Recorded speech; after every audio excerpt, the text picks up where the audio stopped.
Antiguamente, la física tenía como objeto de estudio el movimiento de los cuerpos. Después, en una época posterior, el objeto de la física era la materia, la energía y sus transformaciones. Actualmente, el objeto de la física comprende todo fenómeno del universo, desde una partícula hasta las galaxias. De una manera más particular, dentro de la física se estudia, por ejemplo, la dinámica. La dinámica es, de una forma muy básica, la ciencia de las fuerzas y su efecto sobre el movimiento de los cuerpos. Eso ya lo había observado Aristóteles. Se menciona eso porque se piensa que el objeto de estudio de lo que hoy se conoce como ciencia es algo moderno. Sin embargo, todas esas cosas ya eran materia de estudio desde la antigüedad, lo que nos da una idea que otros antes de ellos ya lo habían abordado. Así, aquello que es materia de estudio sobre algún conocimiento general o particular se considera el objeto al que se dirige la atención. Si el Señor nos ayuda dentro de nuestro estudio, la justificación por la fe, hoy veremos el tema, el objeto de la fe justificante. El objeto de la fe justificante. Y para abordarlo lo haremos en los siguientes 3 encabezados. 1. Creencia en el Señor Jesucristo. 2. Creencia en el nombre del Señor Jesucristo. 3. Mirar al Señor Jesucristo. Entremos a nuestro primer encabezado, que es creencia en el Señor Jesucristo. Cuando se habla de objeto, se tiene en mente lo siguiente: cosa frente al individuo o el sujeto. Y esto se da en la creación. Por ejemplo, cuando el león tiene hambre, frente a él está un antílope. El sujeto es el león. Y el objeto para saciar el hambre es el antílope. Es la cosa frente al sujeto o el individuo. Eso es un objeto. También nos viene a la mente lo que es materia de estudio. Aquello a lo que nos vamos a dirigir en nuestra atención y tenemos que entrar a su investigación o desarrollo. Eso que se está estudiando es el objeto. También objeto es el fin de una propuesta. Es decir, aquello que se pretende alcanzar mediante una investigación, por ejemplo. Se propone una investigación y el fin a alcanzar, eso es el objeto. O el objeto también es una meta a alcanzar. Por ejemplo, el Señor les dijo a los israelitas que Él los iba a introducir en la tierra que Él les dijo. La meta era alcanzar a entrar en esa tierra. Objeto también es el blanco a bombardear o el objeto al cual se va a disparar. Un francotirador tiene una mirilla óptica. Esa mirilla óptica también es el objeto al cual va a dirigir la bala para apuntar a su blanco. Objeto también es la dirección de la mente, la atención. ¿A dónde están dirigiendo su mente en determinado momento o actividad? Eso es el objeto. El objeto es lo opuesto al sujeto. El sujeto de alguna manera es la persona o cosa que por lo general es la referida de algún verbo. El sujeto es quien percibe o ejecuta la acción. El sujeto es quien realiza la acción y el objeto es lo que el sujeto tiene enfrente. El objeto se encuentra fuera del sujeto. Ejemplo, el enunciado u oración más básica: el niño juega con la pelota. Quien realiza la acción es el sujeto, que en este caso el sujeto es el niño. El objeto es aquello que está frente al sujeto, que en este caso es la pelota. El sujeto dirige su atención al objeto.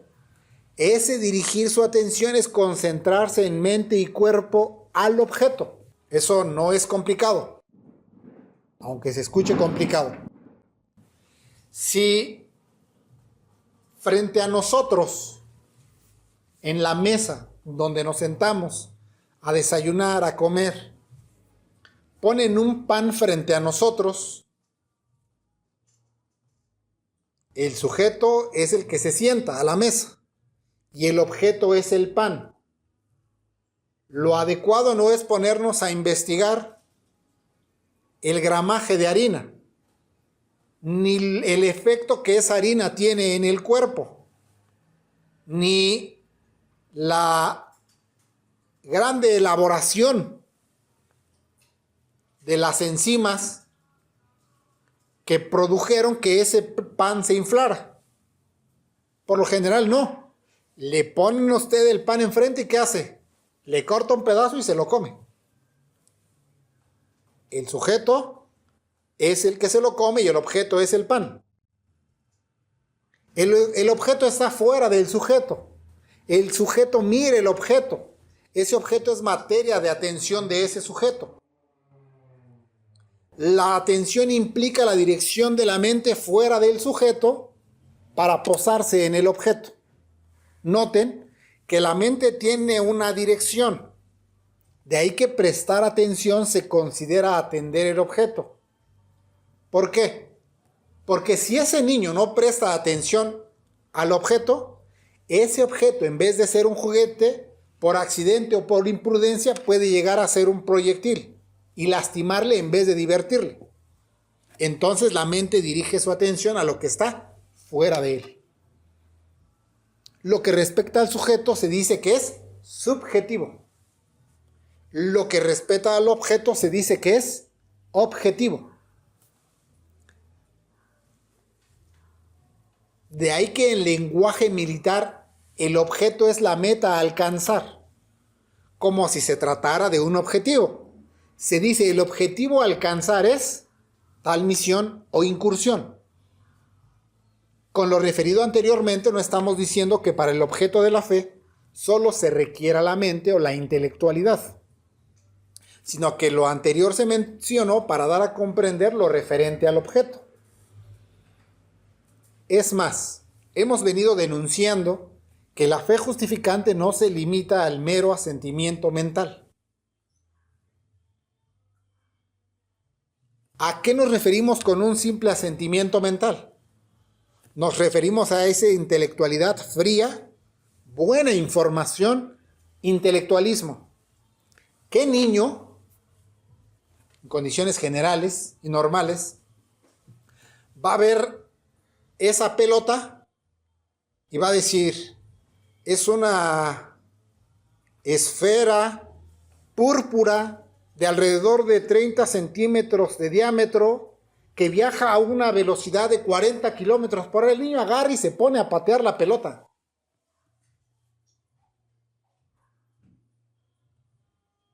No se llena de intelectualismo.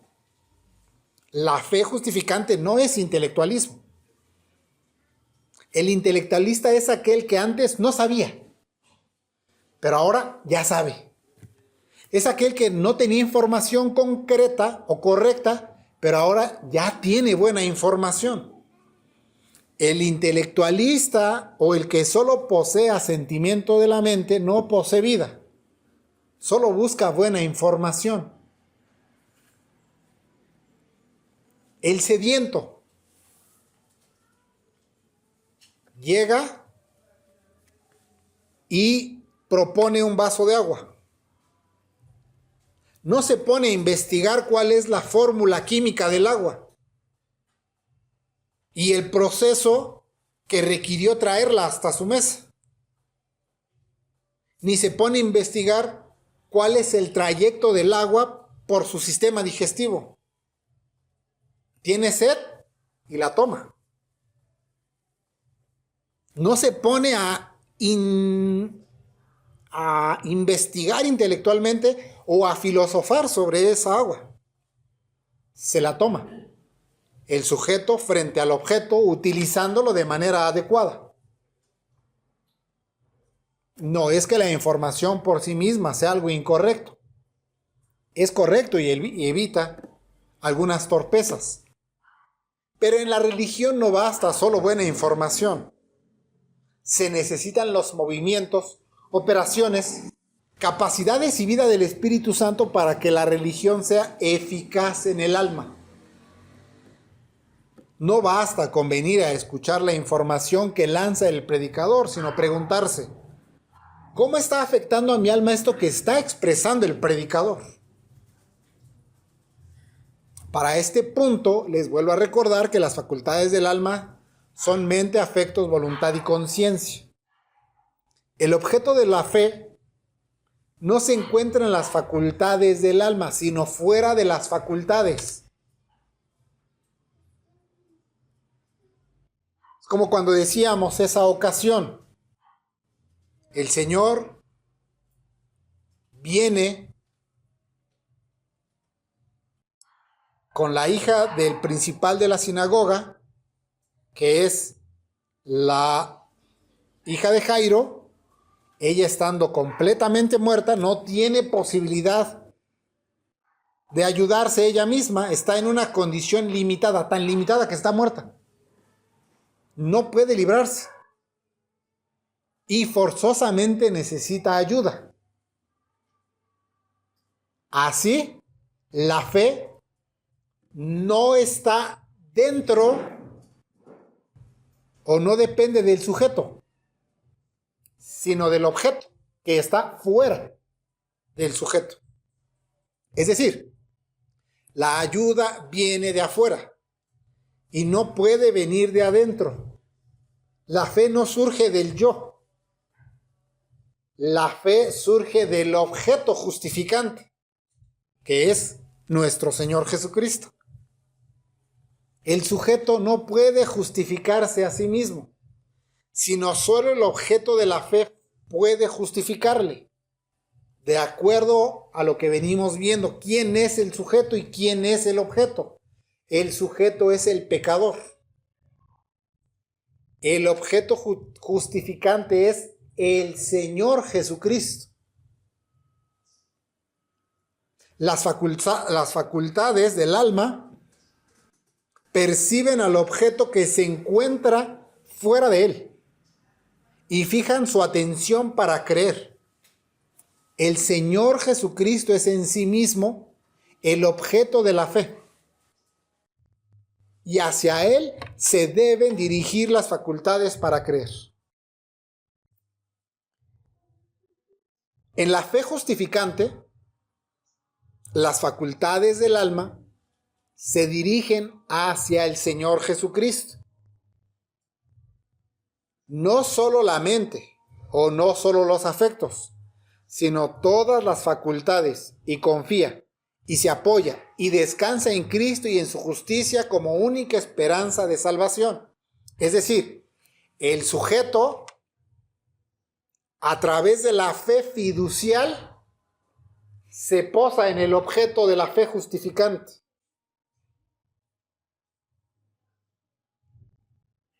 Pero no estamos diciendo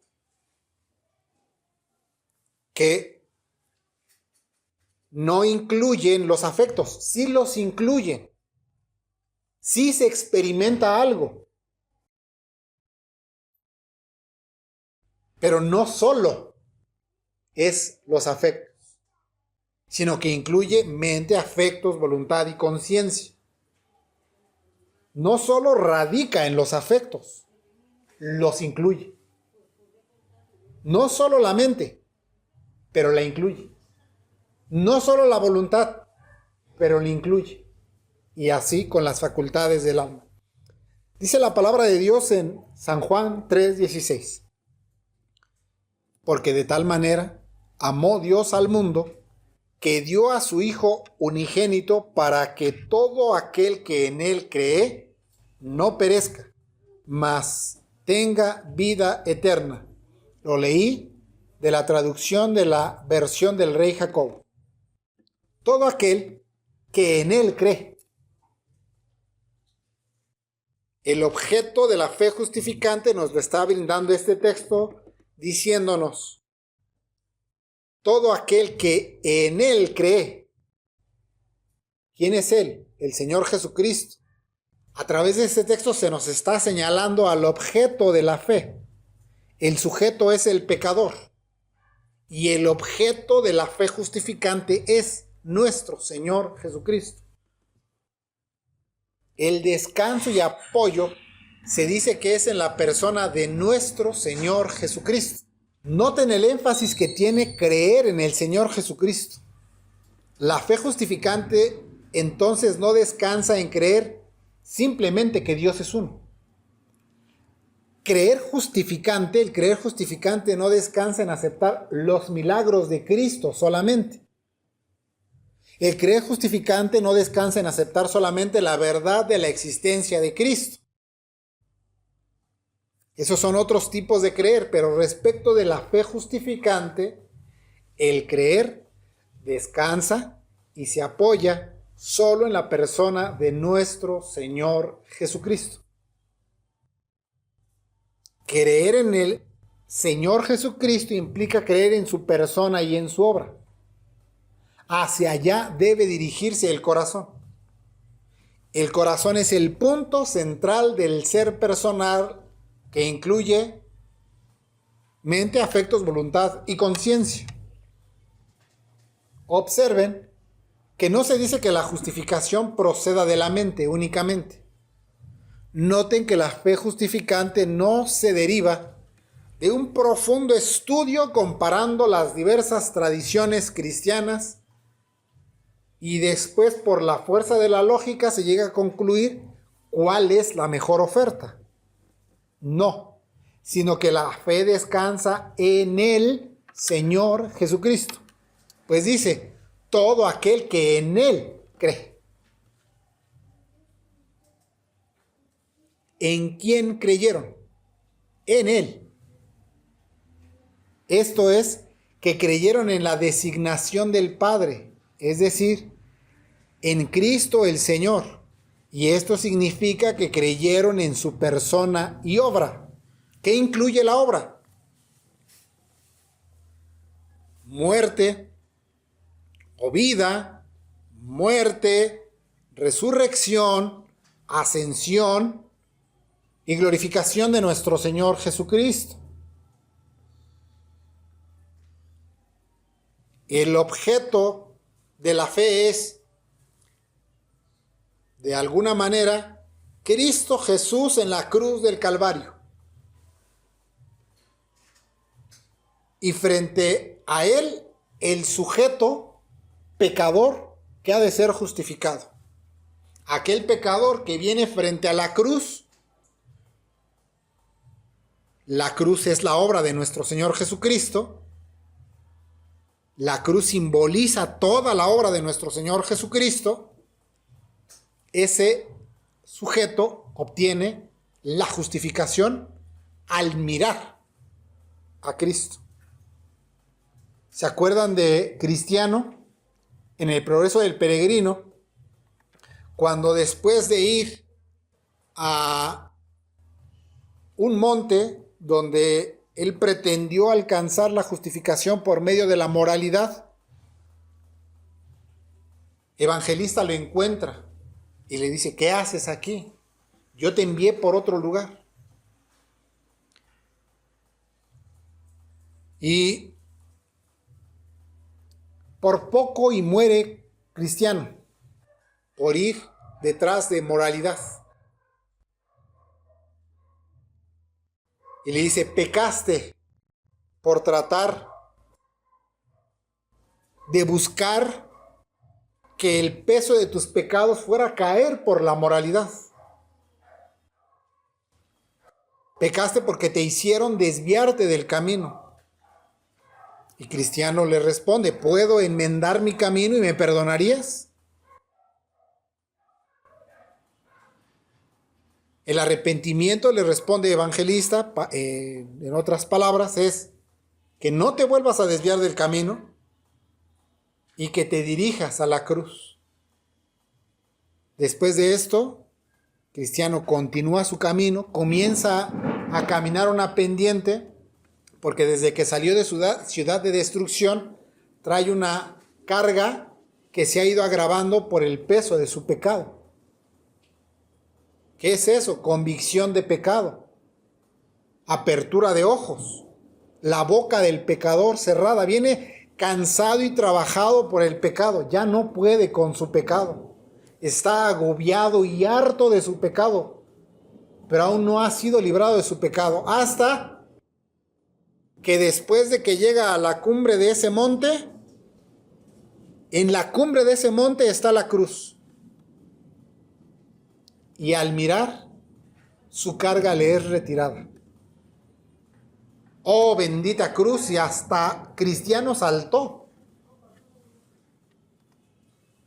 El sujeto, como pecador frente al objeto de la fe, siendo justificado.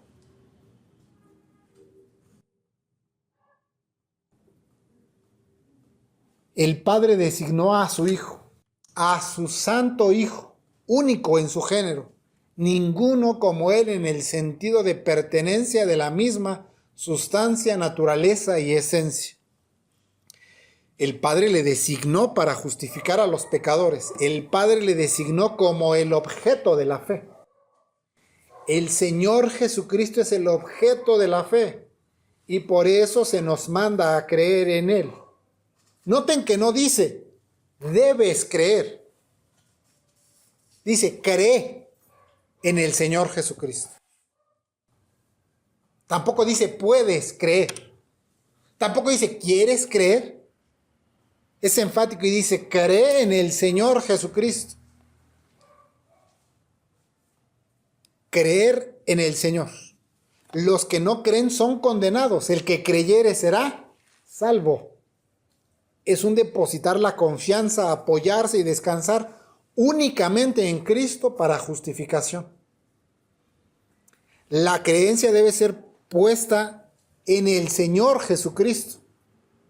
Noten que ahí caen los falsos objetos de la fe. Es ridículo que el catolicismo romano haya impuesto falsos objetos de fe. En ninguna parte de la Escritura se dice que para alcanzar la fe justificante se deba dirigir el corazón a alguien más que al Señor Jesucristo. Y para que no quede duda se establece que la fe justificante es el nombre del Señor Jesucristo.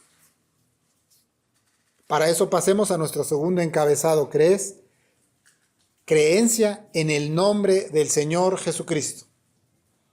Dice la palabra de Dios en Juan 1:12. Mas a todos los que le recibieron, a los que creen en su nombre, les dio potestad de ser hechos hijos de Dios. A los que creen en su nombre. Hay muchas discusiones sobre cómo se pronuncia el nombre del Señor. Y entran en cuestiones para dirimir sobre la fonética del nombre del Señor, lo cual es una pérdida de tiempo. Porque el nombre del Señor no es el conjunto de sílabas que conforman una palabra. No es si su nombre es en español o en inglés o en griego o en hebreo. No se nos está diciendo eso. ¿A qué nos referimos con el nombre del Señor? Con el nombre del Señor nos referimos a la persona y obra de nuestro Señor Jesucristo. El nombre del Señor es la persona misma. El nombre en este caso no es como para nosotros significa un registro o un nombre registrado, valga la redundancia, en el registro civil. sino la persona. Los que son verdaderamente justificados no deben creer en algún otro nombre, sino en el nombre que el Padre ha designado para justificación. Entonces, todos esos objetos falsos, como por ejemplo, el catolicismo romano ha impuesto a María y a sus similares en cada región para que sea un falso objeto de fe. ¿En qué parte de la Escritura hay una designación para que María sea objeto de fe? Ustedes no van a leer, cree en María. Otra vez, no estamos diciendo o negando la existencia de María. No es eso. Pero lo que no se nos está diciendo es depositen y apóyense para justificación en María o en sus similares. Ni siquiera como co-redentor. Eso es una denuncia a los falsos objetos de fe. Ya saben que dentro de algunas tradiciones se han ingeniado otros objetos de fe, los cuales han venido a ser falsos objetos de fe. Porque ahí en el primer capítulo del libro de Juan se habla claramente de nuestro Señor Jesucristo. A los que creen en su nombre, dice el versículo 12. ¿Pero de quién viene hablando? En el principio era el Verbo, el Logos de Dios.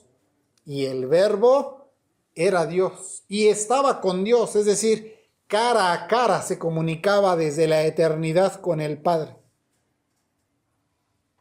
Y este es la luz que alumbra a todo hombre y a los que creen en su nombre. Les dio potestad de ser hechos hijos de Dios. No a los que creen en la fonética del nombre, porque muchos atribuyen poder a la fonética. Pero está diciendo el Verbo de Dios, el Logos de Dios, la segunda persona de la Trinidad. Pues nuestro texto establece claramente que los que son justificados son aquellos que creen en su nombre, en el nombre de nuestro Señor Jesucristo, en el designado por el Padre.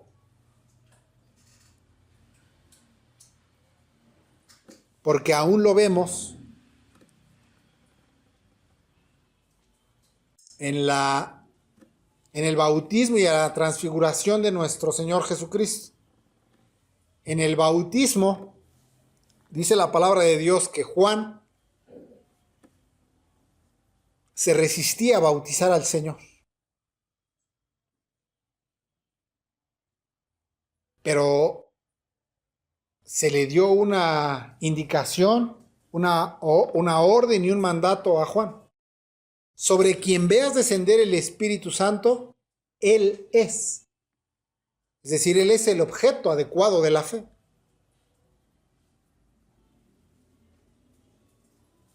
Y ahí mismo se dice y se menciona, cuando Juan está bautizando, que una voz del cielo, abriéndose el cielo,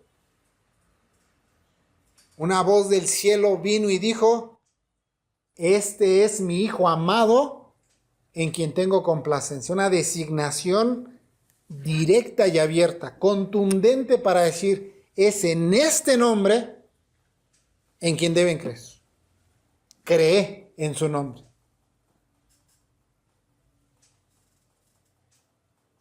A los que creen en su nombre, noten que no se dice a los que creen en sus propias obras.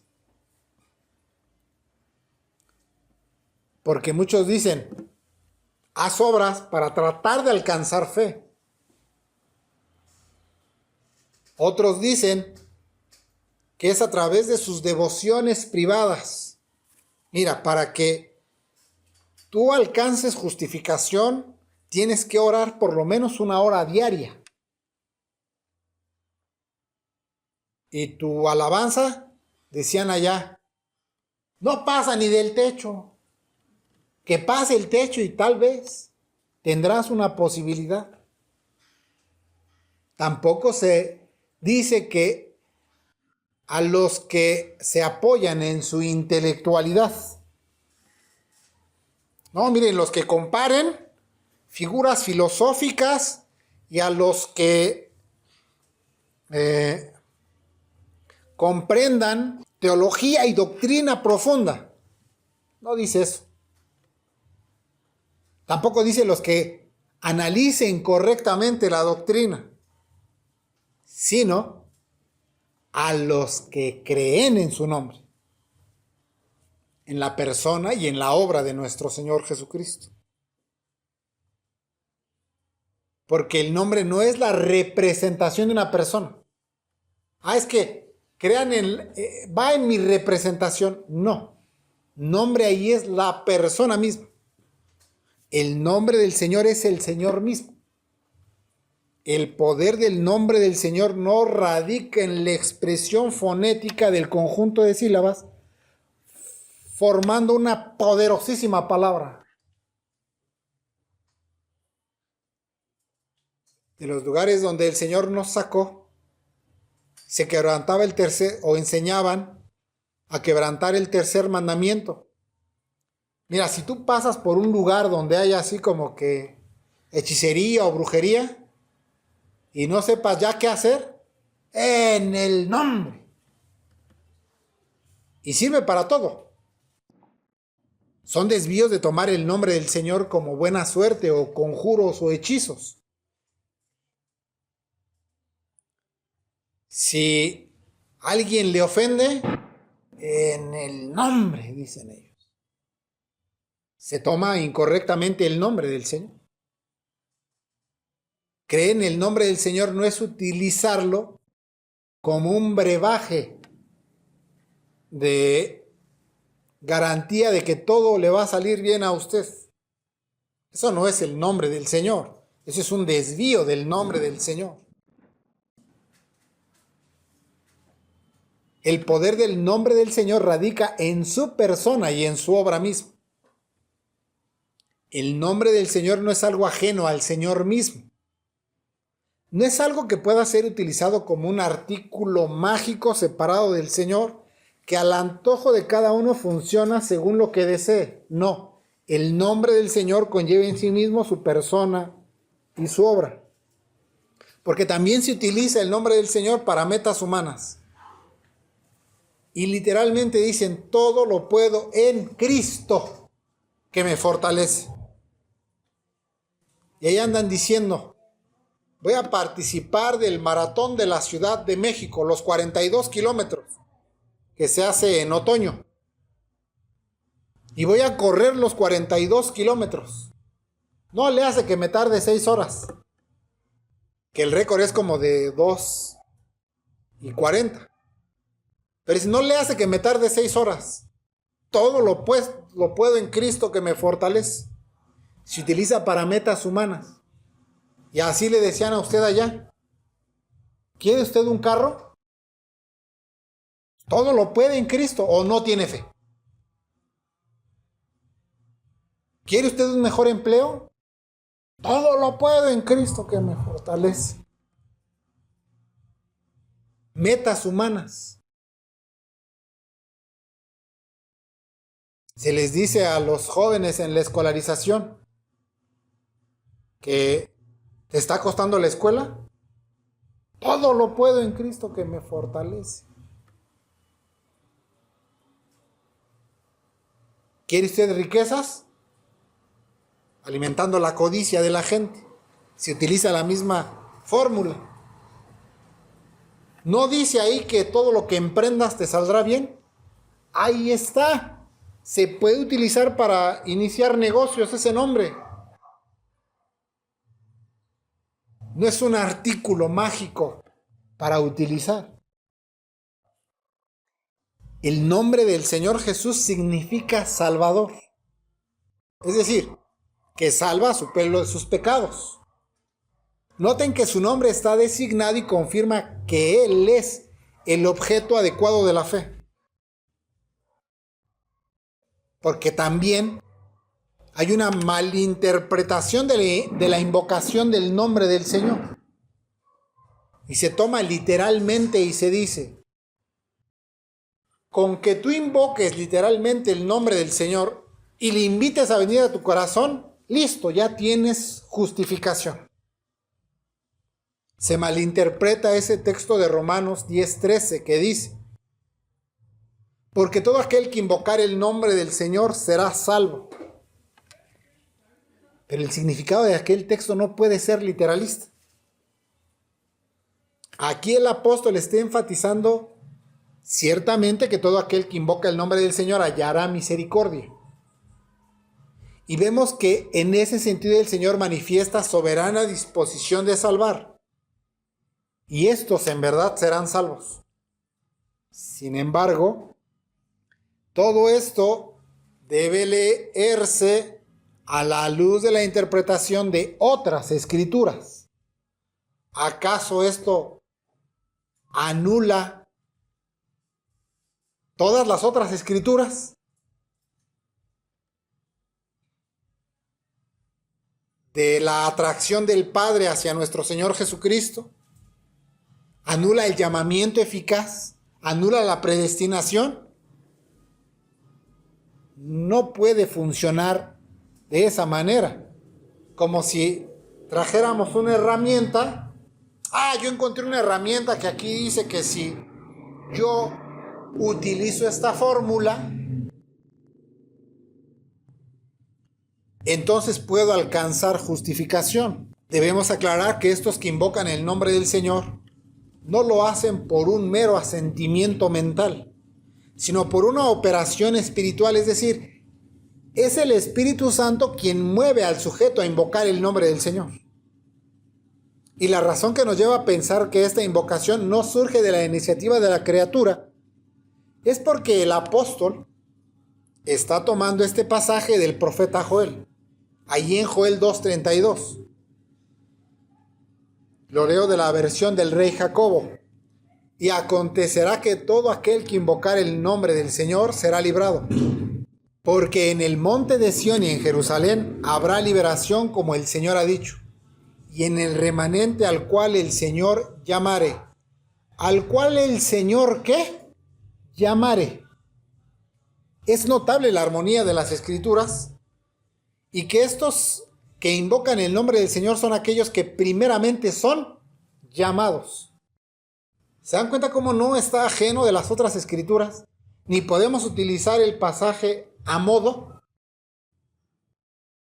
sino que el pasaje debe leerse a la luz de las doctrinas. Invocar el nombre del Señor no anula otras Escrituras, porque esto designa la elección de gracia y llamamiento eficaz, que por supuesto deben ser anteriores a la invocación del sujeto. Noten que este sujeto no es que por su propia iniciativa le nace invocar el nombre del Señor, sino que el Señor le llama y el sujeto en cuestión invoca. Lo que veníamos expresando es que no es la pronunciación e invocación literal del sujeto lo que produce la justificación, sino que es el Señor mismo quien es el objeto adecuado de la fe, ya que con el nombre del Señor debe entenderse la persona misma. Es decir, dentro de la doctrina de la justificación, este es un punto tan central, tan crucial, tan álgido, que podemos decir que es el núcleo de la justificación. Es decir, ¿quieren saber cuál es el secreto del secreto de la justificación? Creer en el nombre del Señor, el objeto adecuado de la fe. ¿Qué es lo más valioso dentro de la justificación? El Señor Jesucristo. Así, por ejemplo, se nos dice de la parábola que se conoce como la perla del gran precio.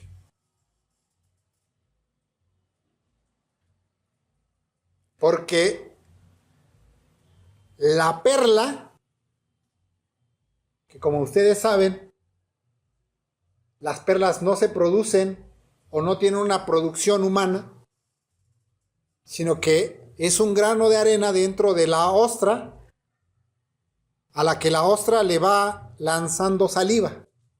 Y esa saliva con el tiempo se va solidificando. Lo que confluye en una esfera que da como resultado esa piedrita de valor. Y aquel hombre, dice la parábola, que era un comerciante que buscaba lo más valioso de las perlas. Y seguramente al ver el tamaño de esa perla, dijo, voy a vender lo que tengo por obtener esa perla, porque eso es la perla más valiosa que jamás voy a poder encontrar. La perla de las perlas en la justificación es el Señor Jesucristo.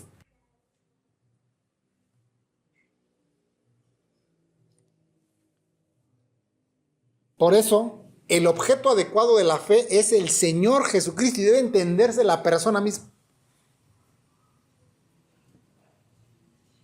Pues cuando el carcelero le preguntó directamente al apóstol Pablo sobre la salvación, el apóstol Pablo no le rodeó la situación y le ensombreció con cientos de mandamientos humanistas y recetas y prácticas y costumbres, sino que directamente le dijo, cree en el Señor Jesucristo.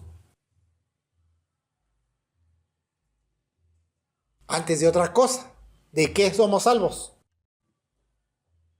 Del pecado. El Señor nos libra del pecado. No podemos pensar que el Señor nos libra de nuestros problemas financieros o que el Señor nos libra de nuestros problemas familiares o que el Señor nos libra de nuestros problemas demográficos o de nuestros problemas macroeconómicos, es decir, de la nación. No hay promesa para eso, sino que nos libra del pecado.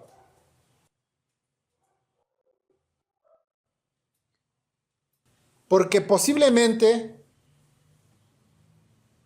dentro de lo que se viene narrando en Hechos 16:31, cuando dice que estaban en la cárcel el apóstol Pablo y Silas, y le dicen a este hombre, cree en el Señor Jesucristo, posiblemente hubo algunas explicaciones e implicaciones que debían aclarar la afirmación antes hecha.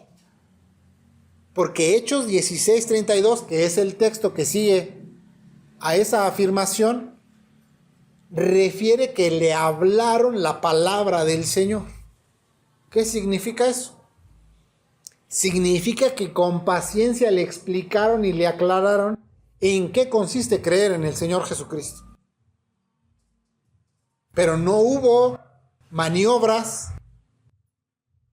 no hubo trucos, no hubo rodeos, no hubo ensombrecimiento, no hubo una lista de pasos, sino cree en el Señor Jesucristo. Lo que debemos destacar es que el apóstol no se anduvo por las ramas, sino recomendó la filosofía. Cuando el carcelero le preguntó, ¿qué debo hacer para ser salvo? El apóstol no le dijo, no, mira, primero tienes que leer un montón de libros para que sepas lo que yo sé. Y ya que sepas lo que yo sé, tal vez tengas una oportunidad para ser un candidato para salvación. Ya te voy avisando. Tampoco le dijo, mira, pues tienes que ponerte a orar y repetir lo siguiente en la oración. No. Tampoco le dijo, mira, es que para que pues más o menos vayas entendiendo de qué se trata, pues, ¿qué te parece si te vamos circuncidando? Y después de que te circuncidemos, renuncias al judaísmo. Y luego ya que renuncias al judaísmo, empiezas a hacer donaciones a la iglesia. No, cree en el Señor Jesucristo, fue la respuesta. Directamente, cree en el Señor Jesucristo. Claro que creer en el Señor Jesucristo conlleva la evidencia de la obediencia a sus mandamientos. El apóstol llevó este sujeto frente al objeto de la fe. Es como si Evangelista hubiera tomado a Cristiano y lo lleva frente a la cruz.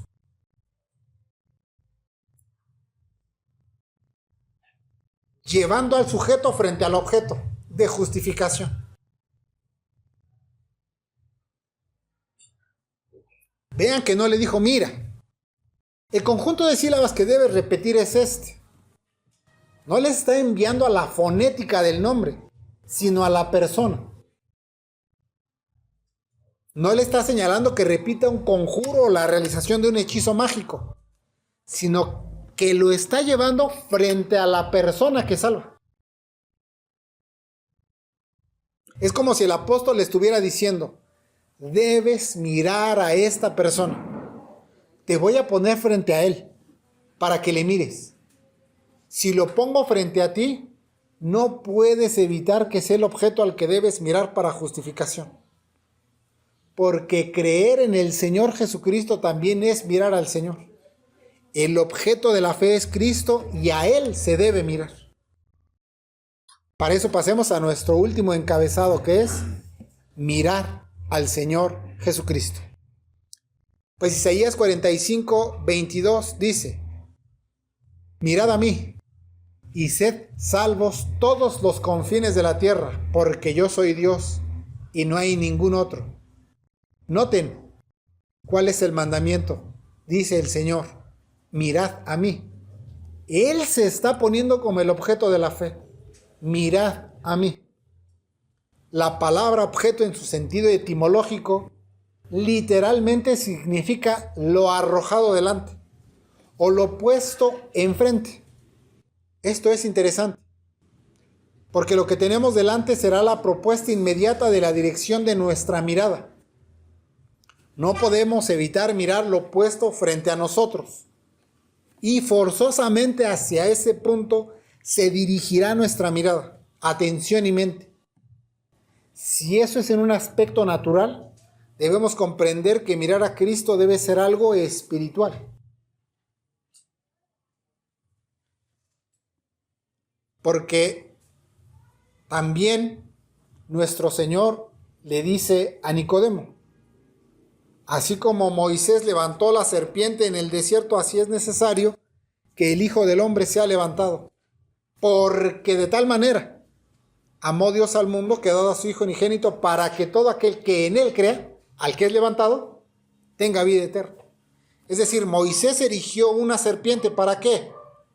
Para que la miraran y fueran sanos. Mirar al Señor Jesucristo es el objeto de la fe.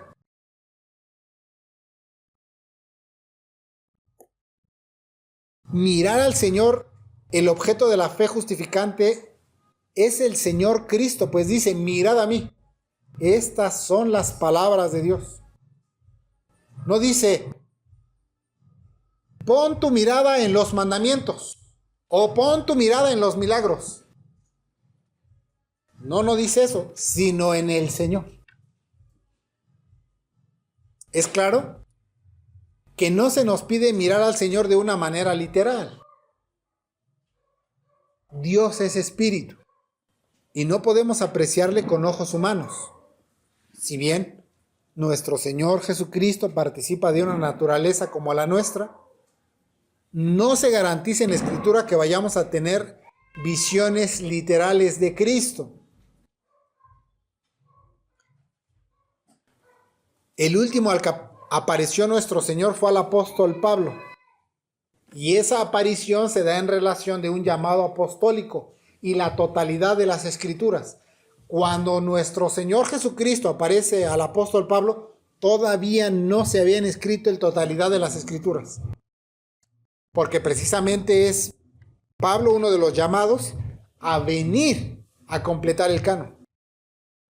En relación de eso, a su llamado y a la totalidad de las escrituras debe de comprenderse la aparición de nuestro Señor Jesucristo. Aparición en persona, no en sentido figurado. Por eso nadie debe esperar en este tiempo una visión literal de nuestro Señor Jesucristo para justificación. Y entonces, ¿cómo es que nosotros vemos al Señor? Por la exposición de la palabra de Dios. Mirad a mí y sed salvos. Esta expresión conlleva el mandato de llamar potentemente. Esta es la designación del Padre propuesta para plena justificación. El Señor introduce a Cristo en la escena terrenal, le designa previamente desde la eternidad y potentemente y con la fuerza de autoridad, de majestad, nos dice, mírenle a Él. Y Cristo nos dice, mirad a mí. Esta es la designación del Padre propuesta para plena justificación. Pecador, tú debes obedecer a Dios. Mira al Señor para justificación. Ese mirar no es opcional. Es decir, Dios no nos está dando opciones. Como si nos dijera, miren, pues aquí les pongo estos objetos, si quieren ser justificados, y también les pongo a Cristo Jesús. Miren, les pongo a Buda, y les pongo a Confucio, y pues les pongo a Mahoma, y les pongo a Cristo, y a quien ustedes quieran mirar. No. Establece a Cristo y dice, mírenlo a Él.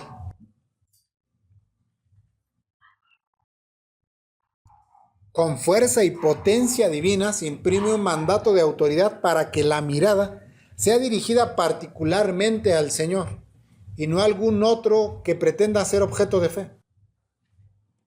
Es un mandamiento. ¿Por qué es un mandamiento? Porque tiene fundamento divino. ¿Cómo que tiene fundamento divino? Porque dice el Señor, porque yo soy Dios. Mirad a mí, porque soy Dios. ¿Por qué debemos mirar a ese objeto propuesto en este texto? La divina respuesta es porque Él es Dios. Tal vez pensaríamos que aquí vendría una serie de explicaciones y argumentaciones, y no piensen que es como las técnicas de ventas que le muestran las características y luego las ventajas de lo presentado para que se animen. No. El Señor no emplea alguna especie tampoco de ayuda para sustentar su autoridad para establecer este mandamiento. Simplemente manda porque tiene plena autoridad para hacerlo. Los hombres en su debilidad, para fundar sus posturas, necesitan de uno superior que respalde su dicho. Pero aquí no van a encontrar eso, pues dice, porque yo soy Dios. ¿Por qué los hombres deben mirar al Señor Cristo para ser justificados? Porque Él es Dios. Eso es autoridad. Eso es poder para mandar. Eso es la demostración de la supremacía divina. Dios establece el objeto de la fe con plena soberanía y no necesita ser vindicado por la débil y torpe criatura.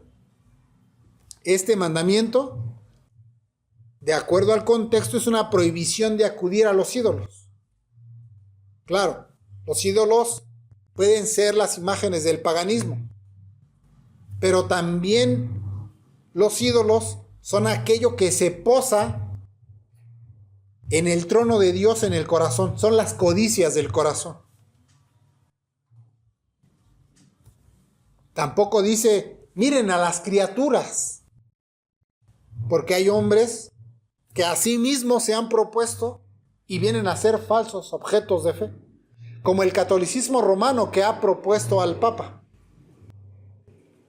que si no creen en la infalibilidad del Papa, pues no pueden comulgar para ser justificados. Y puede declarar todas las aberraciones y ir en contra de la ley de Dios, del Evangelio, pero es infalible. Eso es rebeldía, un falso objeto de fe. Otra criatura puesto como falso objeto de fe son los pseudoapóstoles de nuestro tiempo. ¿Encontramos ejemplos de eso en nuestros días? Sí. Tenemos a la famosa luz del mundo. El dirigente es una débil y torpe criatura, impuesta como falso objeto de fe. No tiene poder, no es omnipotente, no es omnipresente, pero se le pone como falso objeto de fe. Ni siquiera dice, miren al predicador. Noten que no dice, pongan su mirada en el predicador para justificación. No dice eso, sino que se señala directamente a Cristo el Señor. Tampoco no dice, miren lo que ustedes han hecho y construido. Tampoco dice, miren cómo se han esforzado ustedes por obedecer la ley moral. Tampoco dice que miren dentro de ustedes y a sus sufrimientos y a sus lágrimas propias.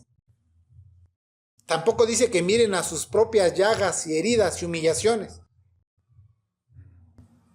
Porque eso, lejos de abrir el panorama, se interpone como una nebulosa entre el sujeto y el objeto de la fe. Sino que dice mirar a Cristo. El pastor puritano John Gill nos explica hacia dónde se ha de mirar. Cito, únicamente a Cristo se ha de mirar, por un acto directo de fe, para justicia, para perdón, para todo socorro de gracia y para gloria y bienaventuranza eterna. A Él se le ha de mirar como al Hijo de Dios, cuya gloria es la gloria del unigénito del Padre, lleno de gracia y de verdad, como al Cordero de Dios que quita el pecado del mundo, como al único mediador entre Dios y los hombres, como al Salvador y Redentor de pecadores perdidos, y ha de ser considerado en todos sus oficios y relaciones. Fin de la cita. Si alguno ha de ser justificado, ha de ser porque ha de mirar a Cristo. Noten que el pastor puritano nos expresa que el objeto adecuado de la fe es mirar a Cristo en su oficio de mediador. Es decir, mirar a Cristo es un acto de fe. Cuidado. Ese acto de fe no es algo producido por la criatura. Y tampoco se le exige a la criatura producir esa clase de fe. Esa fe solo puede ser producida por el Espíritu Santo. Y solo como una operación del Espíritu es posible dejar de mirar a Cristo como un personaje histórico para que sea mirado como el Salvador propio y el objeto adecuado de la fe, para que el que mira pueda hallar justificación. El pastor puritano John Owen enfatiza que el objeto de la fe es el Señor Jesucristo. Cito, se afirma que el Señor Jesucristo mismo es el objeto propio de la fe justificadora, pues así se requieren todos esos testimonios de las Escrituras, donde se declara que esa fe es nuestra creencia en Él, en su nombre, nuestra recepción de Él o nuestra mirada hacia Él, a lo cual se anexa la promesa de justificación y vida eterna. Fin de la cita. Creer en el Señor Jesucristo, creer en su nombre, recibirle y mirar a Él es el testimonio que es el objeto de la fe, nos expresó el puritano. Pero noten lo maravilloso de esto, y es que a estos requerimientos se anexan la justificación y la vida eterna. Es decir, el que mire será salvo. El que mire a Cristo será justificado y tendrá vida eterna. La designación divina del objeto de la fe está íntimamente vinculada a la justificación de los pecadores. Es decir, quienes creen en el Señor Jesucristo, en su nombre, le reciben y miran a Él, son los que vienen a ser verdaderamente justificados. Miren al Señor Jesucristo como el objeto de la fe. Es además designado para aplastar el orgullo de los soberbios y arrogantes que han diseñado falsos objetos de fe. ¿Eso qué nos está diciendo? Que se está exaltando la soberanía divina. Dios es infinitamente superior y la criatura limitada. Dios tiene poder para mandar. Dios creó con su palabra, hizo todas las cosas, es dueño de todas las cosas, rige todas las cosas por medio de su providencia y nos manda. Y su mandamiento no es algo complicadísimo, sino que nos dice mirar a Cristo. Eso aplasta el orgullo humano. El orgullo humano se levantará y va a tratar de crear sistemas filosóficos para alcanzar la justificación. Pero el mandamiento soberano de Dios al mandarnos a mirar a Cristo aplasta ese orgullo. Mirar al Señor es un mandamiento tan sencillo que tiene el propósito de aplastar la sabiduría de los soberbios que buscan grandeza de palabras. Porque el intelectualista buscará una forma de complicar este mandamiento y desarrollará un sistema excesivamente elaborado y complejo para que los hombres sean justificados. Pero el mandamiento del Señor tan solo es mirad. Mirad al Señor, es decir, pongan su mirada en el adecuado objeto de la fe que es Cristo Jesús el Señor. Pero debemos aclarar que el objeto de la fe no está desvinculado de la iglesia. Algunos escuchan que deben mirar a Cristo y concluyen que ellos solos, allá en su casa, apartados e independientes de la iglesia, pueden mirar a Cristo. Pero eso no es posible. No es posible mirar a Cristo donde Él no se haya propuesto regir y legislar. Esto no puede ser así, ya que la iglesia como guardiana, sostenedora y transmisora de la verdad es la única institución divinamente autorizada para anunciar el objeto de la fe al cual deben mirar los hombres. Todavía no hemos acabado todo lo relacionado al objeto de la fe. Aún debemos mirar otros aspectos de este objeto, pero eso lo haremos en las siguientes ocasiones. Oremos al Señor.